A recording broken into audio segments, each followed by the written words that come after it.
الله وبركاته. الحمد لله رب العالمين والصلاة والسلام على سيد المرسلين. أما بعد قال الله سبحانه وتعالى في سير حديثه إن الله وملائكته يصلون على النبي يا أيها الذين آمنوا صلوا عليه وسلموا تسليما. اللهم صل على سيدنا محمد وعلى آله وأصحابه سيدنا مولانا محمد. اللهم صل على سيدنا وشفيعنا مولانا محمد وعلى آله وأصحابه سيدنا مولانا محمد. اللهم صل على سيدنا وشفيعنا مولانا محمد وعلى آله وأصحابه سيدنا مولانا محمد الذي قرنت البركة بذاته ومحله وتعطرت الأغار من بسيط ذكره إن نريد إلا الإصلاح ما استطعت وما توفيقي إلا بالله عليه توكلت وإليه أنيب. پروردگار عالم کا فضل اور اس کا احسان ہے کہ اس نے ہمیں سرکار دو عالم صلی اللہ علیہ وسلم کی امت میں پیدا فرمایا اور اس امت میں پیدا ہونے کا ہمیں فخر عطا فرمایا، اور ساتھ ہی اللہ تعالیٰ نے آج ہم پر مزید احسان یہ فرمایا، اس کی مرضی اور منشا کو سننے سمجھنے کے لیے یہاں جمع فرمایا۔ میری ماؤں اور بہنوں اور دوستوں، پروردگار عالم نے ہم کو ایک عظیم الشان مہینے میں زندہ رکھا ہے۔ یہ مہینہ جو شعبان کا مہینہ ہے، کل کے بعد یعنی پرسوں پیر کے دن گزرنے کے بعد کی جو رات ہے، 15ویں شب یعنی شب برات جس کو ہم کہتے ہیں، اللہ تعالیٰ نے اپنے کرم سے اس کے حبیب کے صدقے میں یہ رات ہمیں عطا فرمائی۔ یہ رات اس لیے عطا کی ہے کہ امت محمدی جو ہم غلام ہیں، گنہگار امت، اپنے گناہوں کو دھو کر صاف کر کے اللہ کی مغفرت حاصل کر کے رمضان کی فضیلتوں برکات سے مالا مال ہونے کے لیے اور محمد رسول اللہ کی امت کو زیادہ سے زیادہ جنت میں داخل کرنے کے لیے اللہ تعالیٰ نے یہ رات ہمیں عطا فرمائی، محض اپنے حبیب کو خوش کرنے اور راضی کرنے کے لیے۔ تو اس لیے آپ اور ہم اللہ پر ایمان رکھتے ہیں اور آخرت والی زندگی پر ہم ایمان رکھتے ہیں۔ جس کو بھی آخرت والی زندگی کا یقین ہے، ایسے مسلمان چاہے وہ عورت ہو یا مرد، سبھی کے لیے ایسے موقع جس میں اس کی آخرت والی زندگی کو سنوارنے کا موقع ملے، بڑی غنیمت اور ایک بہت بڑی نعمت کے طور پر وہ محسوس کرتا ہے اور بے انتہا خوش ہو جاتا ہے کہ اللہ تعالیٰ ہمیشہ والی زندگی کو آراستہ کرنے کا مجھے ایک سنہرا موقع عطا کیا ہے۔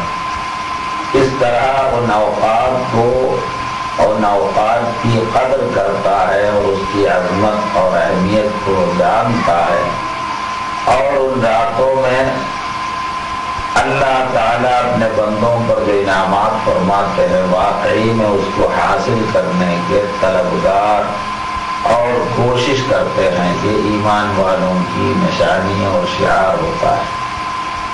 تو اللہ نے اپنے کرم سے ہم کو ایک موقع دیا۔ عموماً جہاں تک میری معلومات ہے، حیدرآباد میں جو دستور ہے بارکس کا تو مجھے صحیح طور پر اندازہ نہیں ہے، حیدرآباد میں عموماً مردوں کے مقابلے میں عورتیں بڑی بے دین، یعنی دین سے منہ موڑے ہوئے، نمازوں اور مرد کر لیتے ہیں لیکن عورتیں اتنی بھی نہیں کرتی.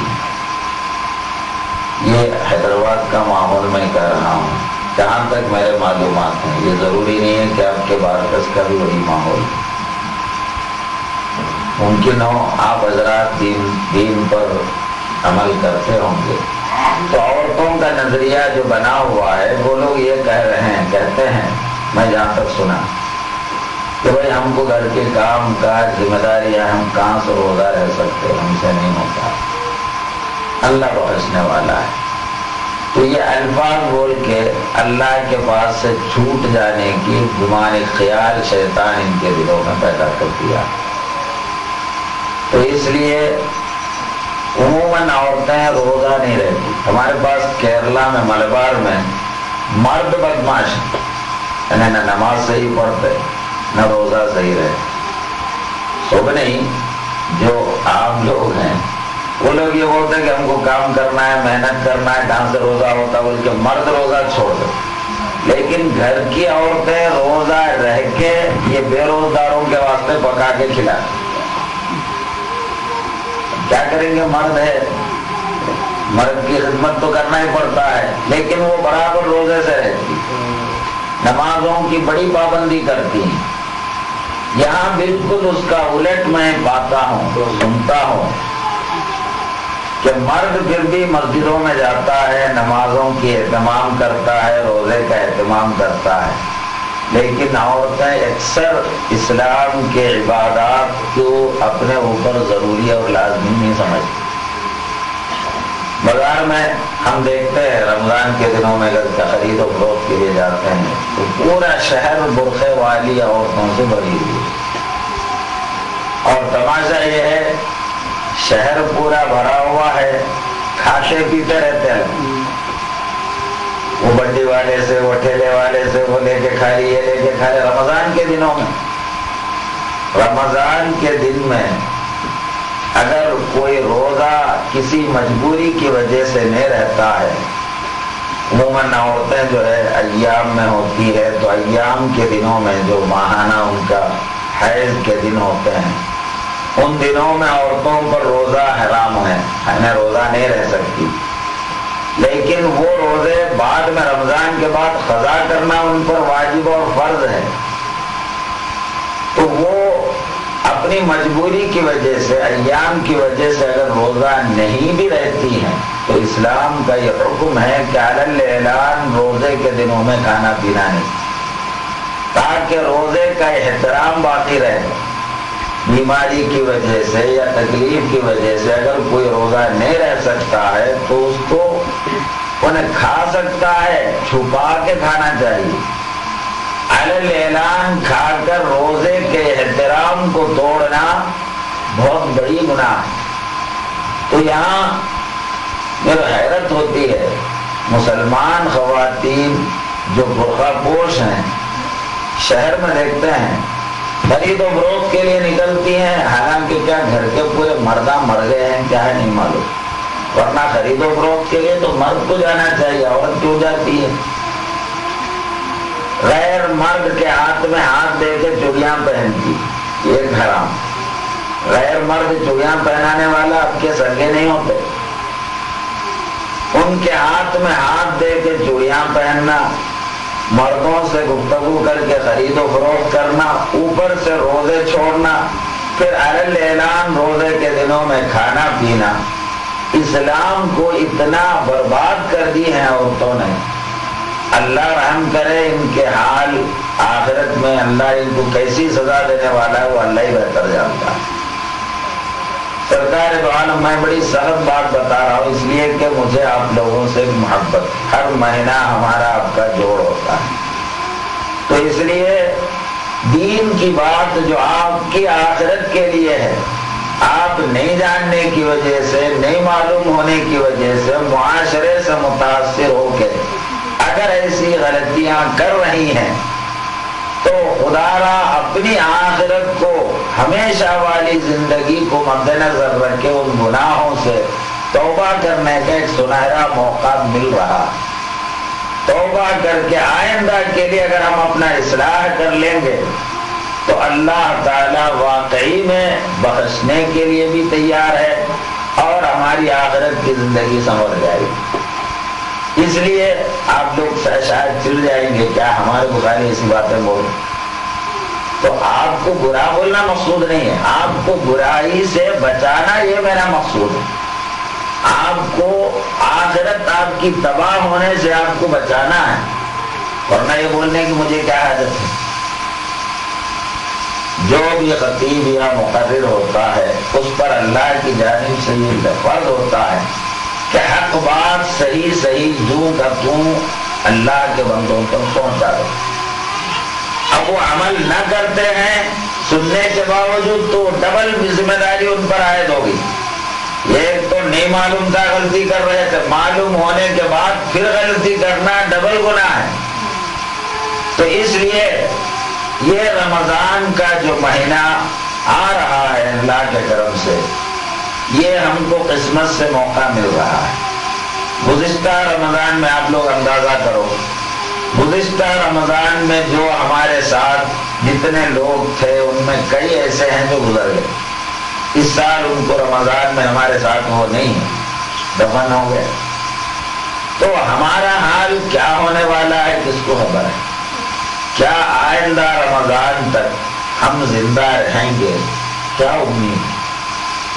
شب قدر ہم کو ملے گا یا نہیں ملے گا، کیا ہم اعتماد کر سکتے ہیں؟ شب برات ابھی 2 دن ہے، نہیں معلوم اس وقت تک بھی ہم زندہ رہ سکتے ہیں۔ سرکار صلی اللہ علیہ وسلم دعا فرماتے تھے، اے اللہ تو ہم کو شعبان میں برکت دے اور رمضان تک تو ہمیں پہنچا، یعنی ہمیں زندگی دے۔ اللہ سے مانگتے تھے، کیونکہ ایک مسلمان جو اللہ کے موت کا جو فعل ہے، بندے کو اللہ جو موت دیتا ہے کب کیسا دیتا ہے اللہ کے سوا کوئی جانتا ہے۔